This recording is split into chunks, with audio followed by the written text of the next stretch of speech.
way, from when you Nope, asked? we are live now. Yay! Ask and ye shall receive. Right Yes. there. Okay, so I just love so much how you can call it whatever you want, universe, God, whatever you want to call it, how it unfolds. So we have Betsy with us. Yay! And of course, we had some tech challenges getting started, but we're so glad to be here now. And it really wouldn't be, it's just a really wonderful, humbling, like, no matter how much we want tech to bend our will, sometimes it has different plans for us. So just is. And that's okay. So go ahead, Dan. What was that? Well, I was just going to say that Betsy's here to talk to us today about Zoom, and we're going to talk about Zoom while on StreamYard. So I think there was some sort of, crossing of Sure. The Zoom gods know we're it was a Ghostbusters moment there that just kind of, we crossed the screens and we entered into an interdimensional portal for 25 minutes. Yes.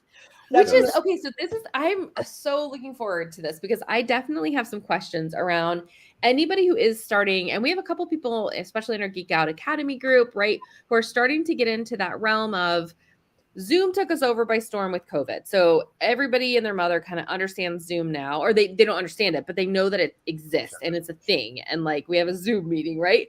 But then nobody knows really how to use it. And probably they're using like 1%, I would imagine, of the functions of Zoom. And Betsy, that's where you come in, right? And being able to like educate us on Zoom. So the first part of this, my questions are more around just Zoom.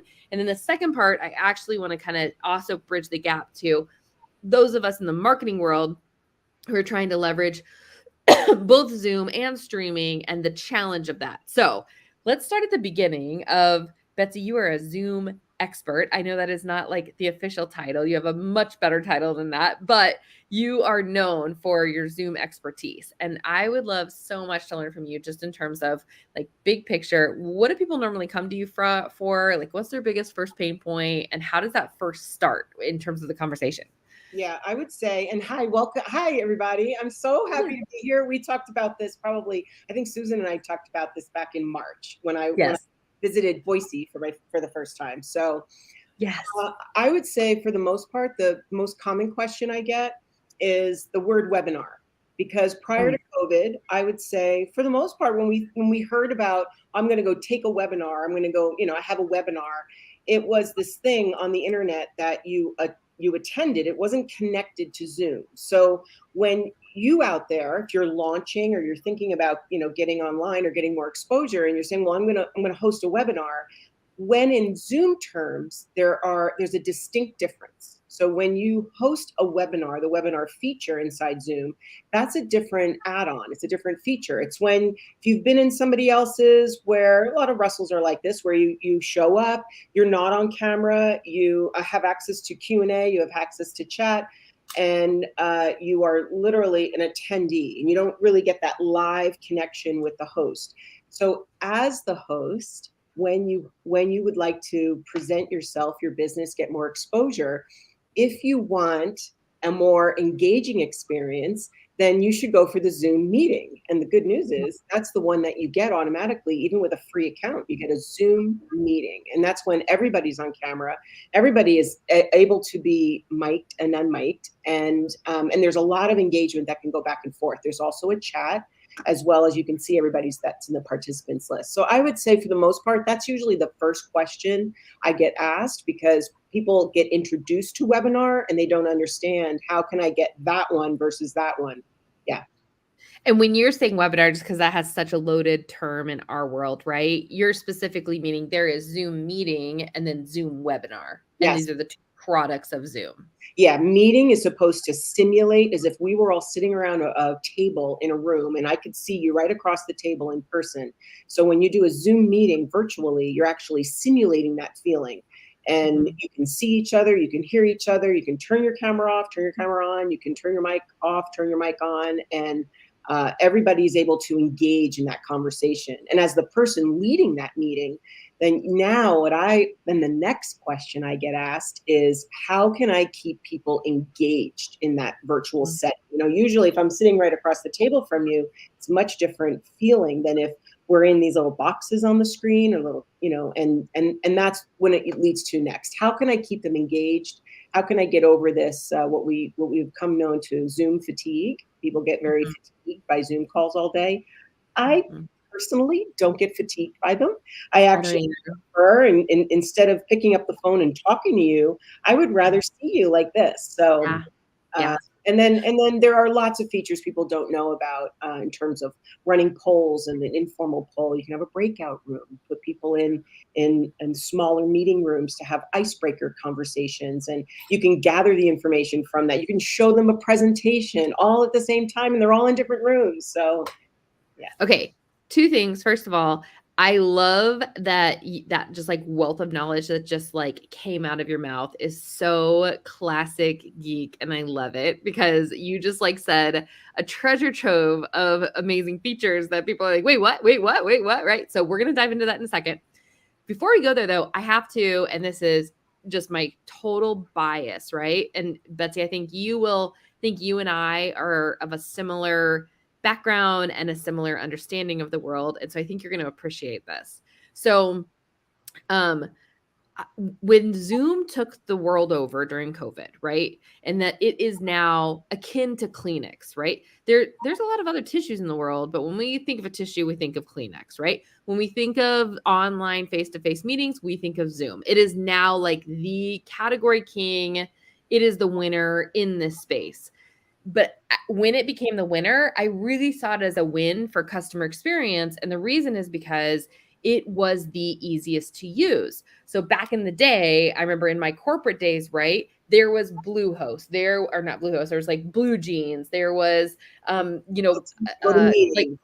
yes, GoToMeeting was another one. There was like all of these that were popping up, right? But none of them. What's that? There was one that started with S. Sure. Like streaming. No. Yeah, I think SharePoint like tried to have one, right? Like the Microsoft Teams, which is horrible. Google Hangouts is kind of still like lingering around, right? Like there's all these ones that they were trying to win in that space, but none of them could solve the connection issue, right? Like it was always on average, we did a research study across 15 different Zoom equivalents, right? On like how long did it actually take people to connect? On average, it was 15 minutes on average. Wow. Zoom, on the other hand, on average was 3 minutes. And so it was just this, like, I feel like they solved the heart of the pain point for customer engagement, right? And customer experience. And I think that's what allowed them to then position and win. COVID, boom, now they're like leaders. So despite whether like, no matter what, you think about Zoom, to me, I feel like it was a win for customer experience in the market because they won on getting the customer experience right and like fixing the major pain point that people had with these kind of technologies. Do you remember that time frame? I'm curious on your. I mean, the 2020 time frame, the March 2020, like where the world shut down. As I say, the world shut down and my world opened up is what happened. And by about April, I remember it. It actually was April 1st for me, 2020, when I was first Zoom bombed. So we had this term where, people would show up, like somebody photo bombs you and they, you're walking around the streets of, I've never had that. Yeah. Somebody shows up like in your photo. Well, a Zoom bomber, it sounds all horrible, but it really was like someone who is uninvited and they show up and they're not supposed to be there. And some people were causing havoc, maybe doing things inappropriately. And so what Zoom did very quickly after that was, they got to work on security issues, security features. And I've been following it ever since then, daily as an expert. And so my world quickly changed too, because I not only saw how they were doing such a good job at customer experience and putting all of these great new features in there for the user, us, and so that we can provide that to our customers. On the other hand, it's a very user-friendly application. So we all know that, like, we use applications, we're geeks. So we know the applications that are easy to use and easy to teach others. And we know the ones that are just Sorry, but hard to get into when you're trying to get on a live interview. Yes, exactly. Exactly. I was experienced, my browser's doing something, the live stream's doing something, and applications are very important to us that not only they provide the experience for the customer, but it's also really ease of use. We want that. Zoom's got that. So yeah. I quickly became not only an expert, but a fan. Yeah. So true. So true. The software I was thinking of was Skype. Oh, Skype. Yeah. Skype. That's why I had to Google it. But here was the real thing for me. And now, Betsy, you're probably living in a different world than the world that I'm living in, and maybe even Andrea and most people on here. Prior to COVID, so prior to January 1st of 2020, I don't remember being on a call. I tried to get on Skype one time with somebody, couldn't get it to work. It was just a garbled mess. Beyond that, I don't know if I was ever on a streaming conference call like we're doing right here now, which is our everyday occurrence. Yeah. And as we started talking here, I was like, how old is Zoom? Did Zoom just come out in 2020 or did Zoom come out in 20? It's been around since 2011. Yeah. Mm-hmm. But it did not get popularity. It was not getting used until this new opportunity came along called COVID, which gave us another new opportunity called Zoom. And now it has absolutely changed the world, just like AI has changed the world now 3 years later.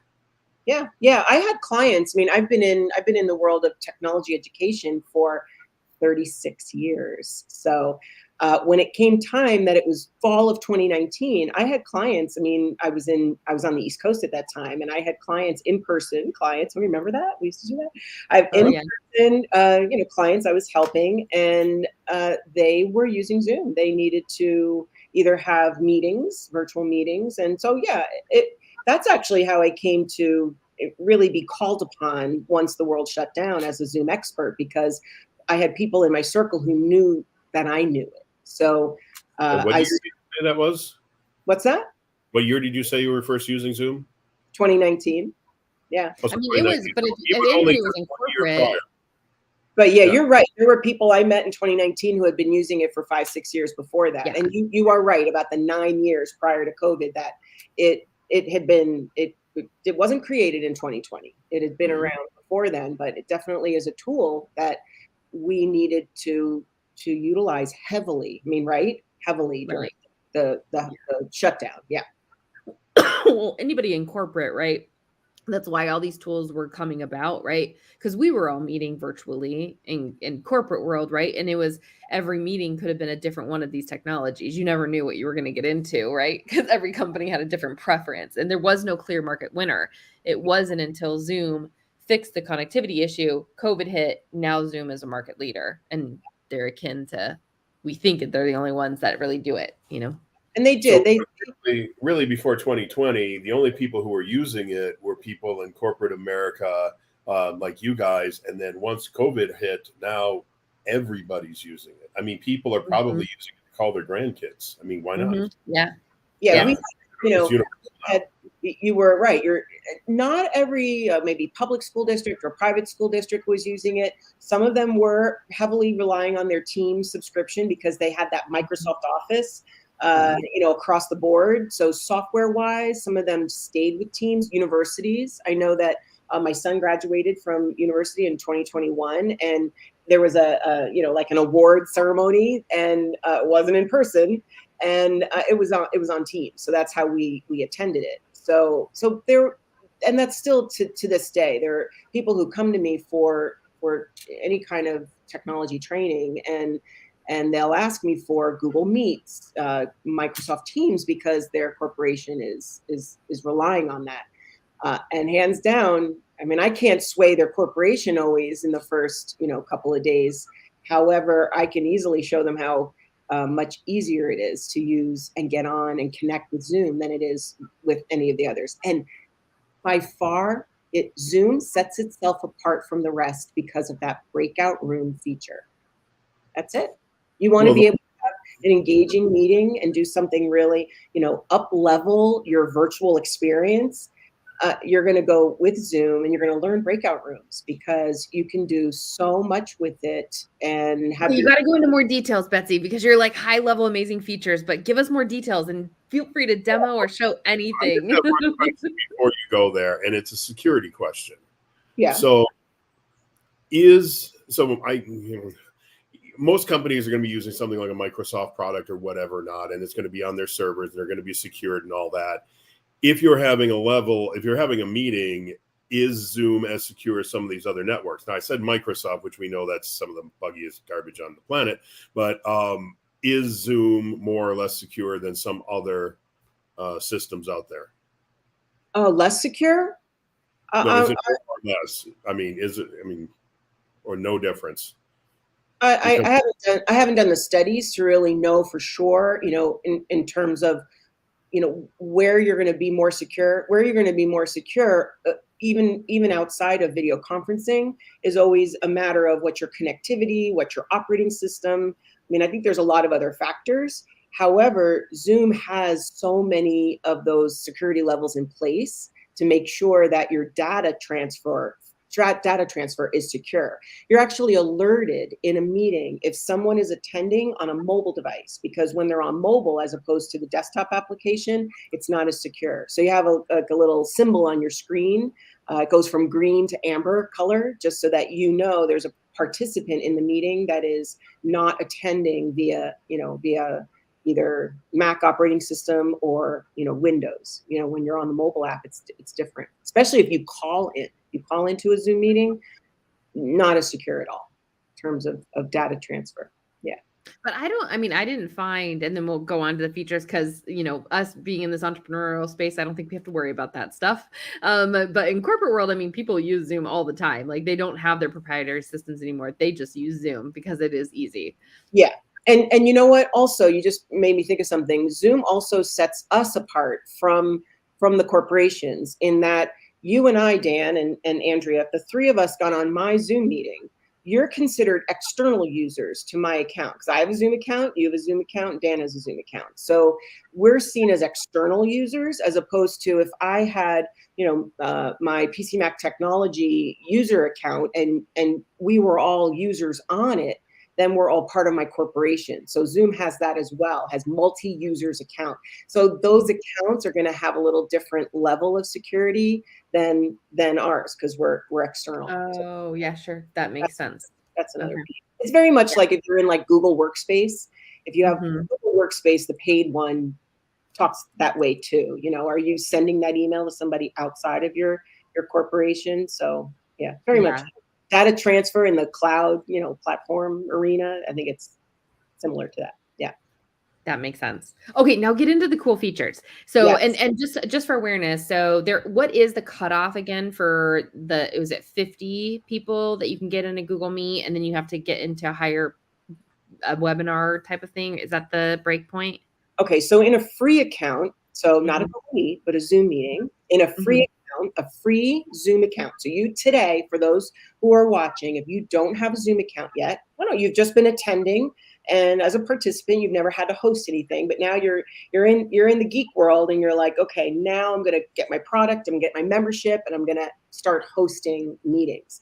Well, you're going to want a Zoom account, and even with a free account, you can host 100 people. You can. Amazing. You're limited on time. You have to keep it to 30 minutes.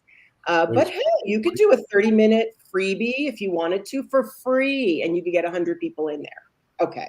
So that once you've satisfied that, you got the taste, then you're going to want to up level to a pro account, which is on average about $12 a month, and that's if you pay for the whole year in advance. And there's no affiliates on a regular pro account. So you want to know, I'll give you a link on how to go sign up. I don't get anything from it, but I would advise you to start with a pro account, and you get the same 100 people, but now you can stay on for, 22 hours, like you can have a Zoom meeting that lasts, whatever, all day if you wanted to. And that's part of your account. So once you start seeing beyond the 100 people, then you can add on. There are add-on packages where it's all in their pricing page, and And the sky's the limit from there. You can add on a larger audience package if you wanted to go up to 1,000 or 3,000 or even 5,000. So, just goes up from there. That's amazing. Okay. And then you were mentioning some of the awesome engagement stuff. Well, actually, before you go there too, I want to say, so we often have a Geek stack, right, that we recommend. And Zoom is one of those tools, because even if I'm just doing a coaching business and I want to get onto a meeting with someone, Zoom is critical for that. And so Zoom is one of those core pieces of technology that I think is just critical no matter where you're at in your entrepreneurial journey. You have to have Zoom. Yes. Oh, hands down. You're going to do one-on-one coaching. Perfect opportunity. Look, you don't even have coaching yet, and you want to be able to record yourself and then take the recording. You can have a free account, record yourself locally, and then take the recording and then repurpose it. I mean, better yet, if you have your pro account, you can meet one-on-one with that first coaching client, record it, provide them with the recording. And then you can say, hey, you meet with me and then you get the recording. I mean, Zoom has a cloud. It has a cloud that is limited in space, but I know I gotta pick a bone with you on this cloud thing. It is the one thing I'm going to use really dramatic language right now. I hate about Zoom, because I feel like it nickel and dimes me and it bugs me every day about running out of storage. And I tried to set up a Zapier going to Drive. I just loathe the way that Zoom handles recordings. And we're having an issue right now in GeekOut Academy, right, where we have a Zoom meeting. I'm trying to record, but I'm back to back. It won't convert as soon as I'm done. And I can't put it to cloud because I refuse to give them any more money on that front. Yeah. So is there any solution for that? Or do I just need to stop being a whiner and get creative? Well, I mean, don't schedule your stuff back to back. That's what I would say first. Give yourself at least a half hour in between, which is plenty of time to end the meeting, go in, download it. All you have to do is download it, and then it lets you record the next one in the cloud. It doesn't have to be like, if your next one is going to fill up the cloud, it doesn't stop that next recording. And for those listening in, they're like, I have no idea what they're talking about, but it is.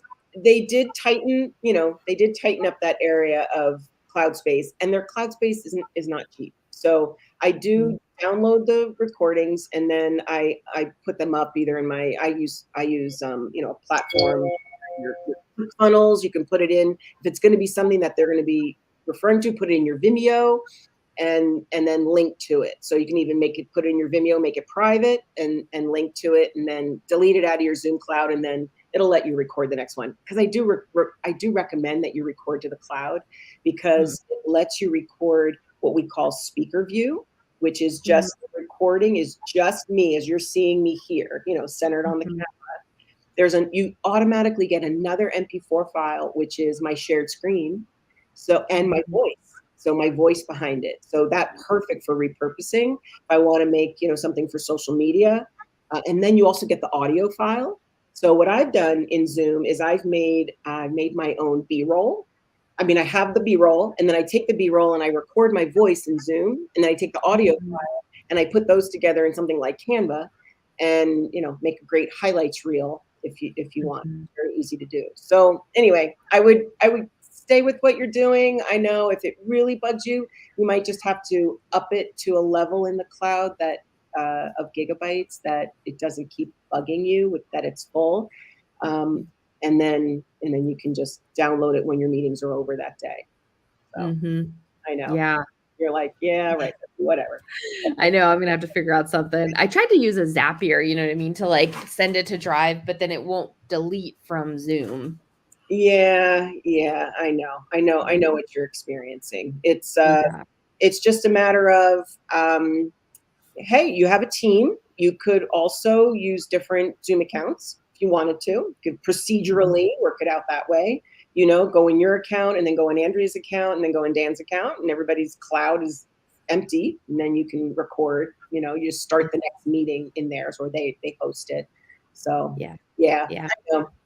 Yep. Very interesting. But all that to say, okay, let's get to the fun stuff of the engagement, because I think that's really where I remember Susan came back from you guys' lunch together, and that was the thing that she was like, oh my gosh, we need to try some of these things. So educate us. Yeah, she was. She had said the word to me back then, which was, oh, it's like Betsy shows people how to make it an impactful experience. Like, yes, it's not just click the link and show up. It's show up, but then I'm going to be asking you questions. I want you to be able to respond to me non-verbally.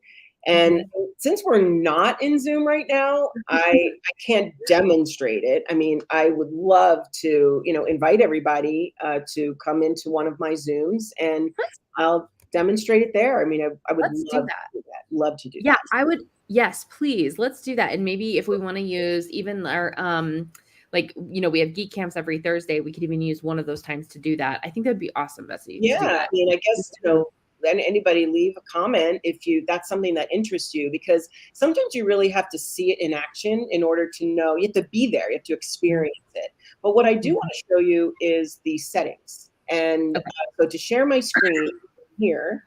I was going to say, Betsy, if you want to share your screen and then send me a link to the Zoom, I can jump onto Zoom with you, and then I can be your demonstrator. Okay. We might just get some audio feedback. We can try it. I thought I would just. Andrea, what I'll do is I'll leave this meeting and jump onto the Zoom meeting only.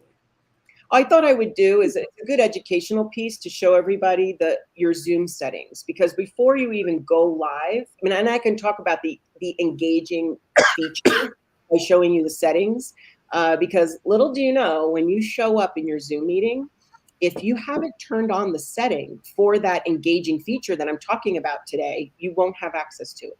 It won't be there. So I don't want you to show up and want breakout rooms, like I just said, and realize that the button isn't even there in your toolbar because you haven't turned it on. So let me just show the settings. It'll allow you, it's a good educational piece, because then you can go into your Zoom settings. Everybody can do this, whether you have a free account or a paid account.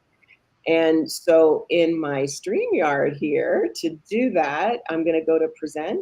Is that, and then I'll add it to the stream. All right. And then, okay, so it's so funny. Betsy needs to share with StreamYard. Okay. And so does this it has to be in my Chrome? Yeah. Yeah, okay. This works the same way. So you can share either a window or the full screen. All right, great. And just I might be jumping the gun because I think this will be a conversation maybe later, but somebody might be having the question right now, because I might, if I was just starting, is like, if you guys are raving about Zoom, why are you using StreamYard? So let's just talk about that for just 2 seconds. Yeah, go for it.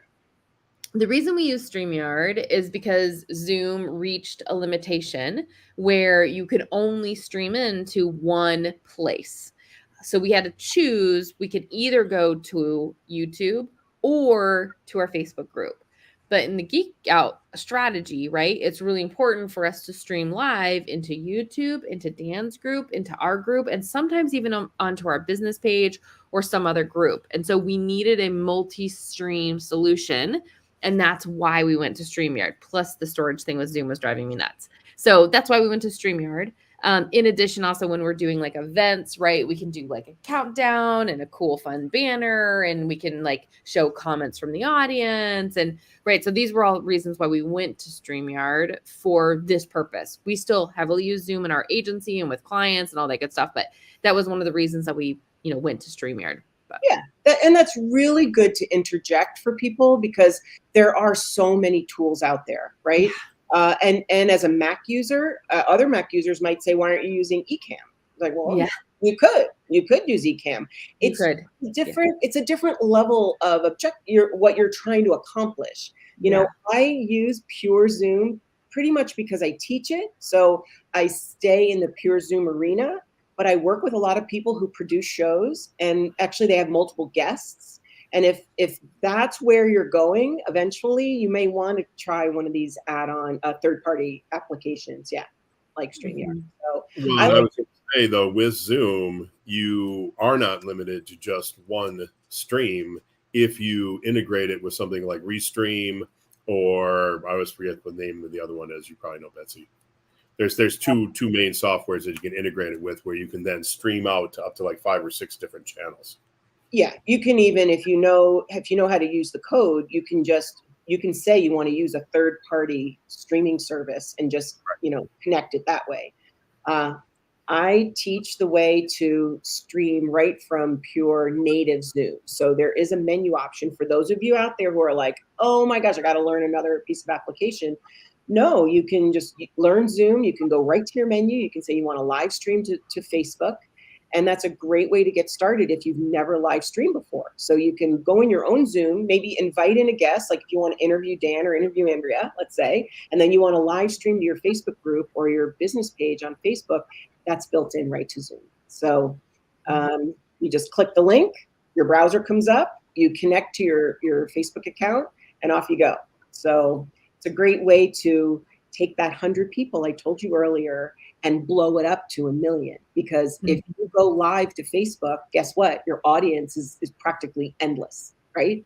You go public, and that video sits out there, and then you can share it anywhere. So it is a really good way to get started with live streaming.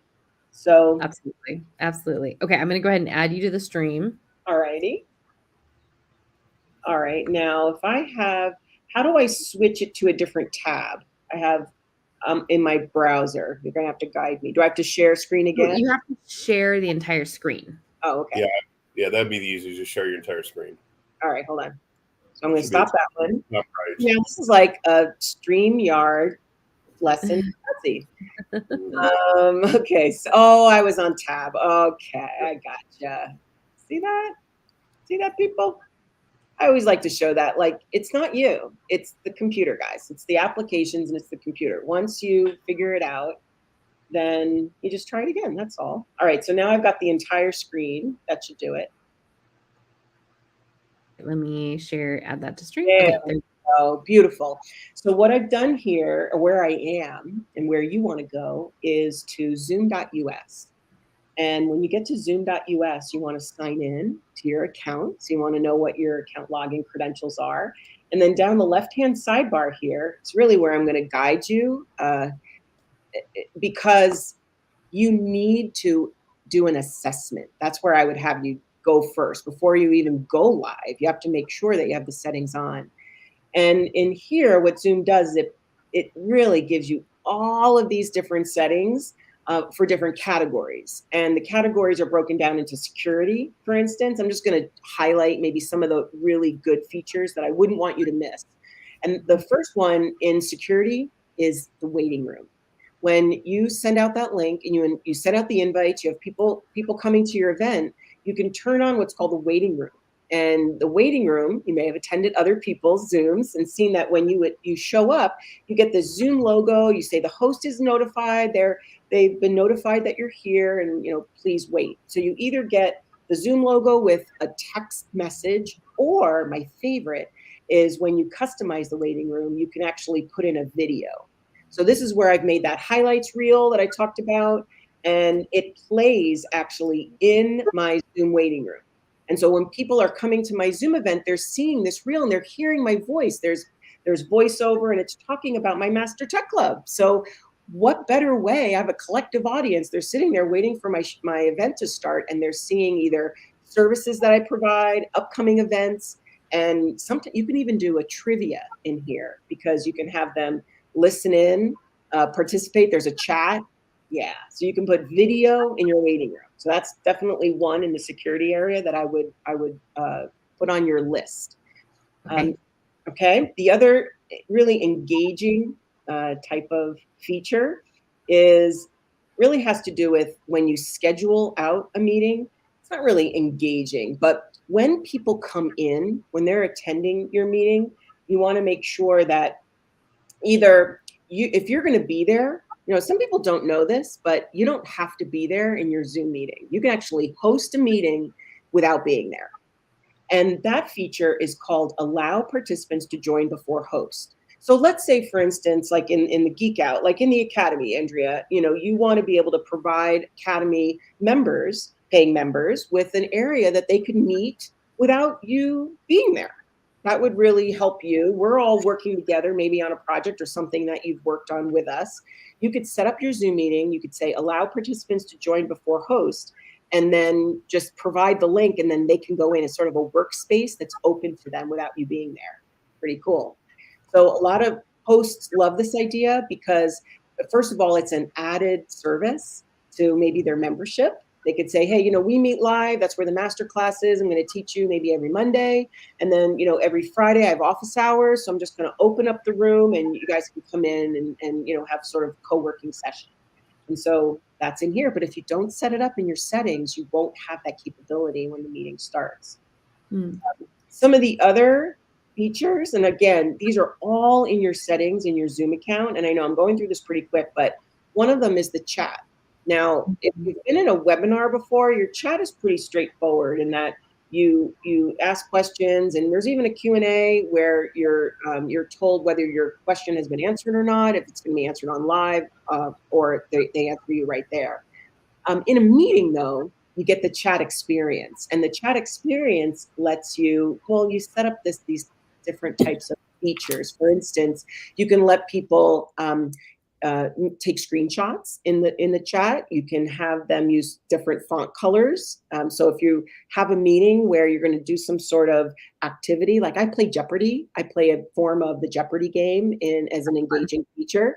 And in order for them to ring in, for instance, it's like everybody's sitting in their own place, we use the chat. So you put an emoji in the chat, and then the first person whose emoji comes up first, in a sense, has control of the board. And so these types of features, not the Jeopardy game, but the features like putting emojis in the chat and typing direct messages in the chat, those are all set up ahead of time here. So those are the types of things I'm trying to get people to see, like, oh, wow, I really want to do that, what you're talking about, Betsy, but all right, let's take a look at your settings first. So that's all located here. I want to say something particular about the chat in Zoom. The chat now is continuous. So you can actually, from a Zoom meeting, have your Zoom loaded, your Zoom app loaded on your mobile device, and as well as your computer. I mean, if you do Zoom from your computer, your Zoom app is already there, the desktop application. You can actually, just like Slack has, you can onboard people into your Zoom app as followers or contacts, and then you can build channels. So what I've been doing for my membership is I've been building a channel in my Zoom app. I onboard the members into there, and then when we're not live on camera, the chat continues in that app. It's wonderful. I do not understand what you're saying. I mean, I think I do, but like I need a demo. So you're saying that Zoom has a chat app that you can download, and that's the stream that you continue on the conversation? You are here. Here, I'm sharing my whole screen. So you just went to if you went to zoom.us/download, so their website, this is where you're going to get their software. It's free. You're going to make sure you get their desktop client. That's the desktop application that resides on your local computer. And then you also get their mobile app. So of course you wouldn't do this from the computer. You would go to your phone, Google it, go to your app store, go to your Google Play Store, and get the Zoom app for your mobile device. Once you do that and you log in with your account, let me see if this works here. I have it on my other screen. So let's see if this comes up. Hopefully this comes up. It's another app. Yeah, it does. Excellent. So this is the Zoom application. And it's the type of thing, let's say it's, there we go. And once you have it installed, it's been around. It's for those of you who have been Zooming since 2020, like we talked about, this first screen has not changed, that orange button and the 3 blue buttons. But in the top bar has changed. So let me just blow this up a little bit so that it's not, there we go. At the top where you see that bar, the fourth button in, Team Chat. Now, Team Chat, when you go there, gives you the capability to have chats with people who are no longer on camera with you. So this is the chat. I'm going to leave this on the screen because some of the others might be a little confidential. This is my VA. He's in the Philippines. So Kyle is not in this group right now, but I know he wouldn't mind me showing our conversation back and forth. So this is how he and I communicate. Yes, we hop on Zoom every now and then because we're in different time zones. So we arrange those. But in between, we actually communicate through this app. So if you're using Slack, you don't have to use Slack anymore. You can actually bring people over into the Zoom application. You actually have an area at the top where all your contacts are located. And all I did right there is I clicked on the contacts tab. Yes, this is it's like the secret to Zoom that no one ever told you, because this feature came out maybe within the last 10 months. Right. And if you haven't taken my training, you haven't heard about it, because people just go on. They just think Zooming is just clicking the link and attending a meeting. But I say to everybody, Zoom is more than a video conferencing tool now. It's a business communication tool. And so you can actually onboard your contacts in here. And this is what I meant by external. You get all these external contacts. And once they are, why are they external? Because everybody's email is from a different Zoom account. But now we can all communicate in here. And I can actually, look at this, I can make channels. So these channels are groups of people. So I have a tech club, all the people in there. I have some people doing a business group with me. I have a challenge coming up called Tame Your Tech. So I could actually, just communicate with the people who are registered or members right in there. You could have a GeekOut Academy channel, and then we would all communicate in here. Now, I know you use your Facebook group for that, but this is an opportunity to have a deeper conversation. Why?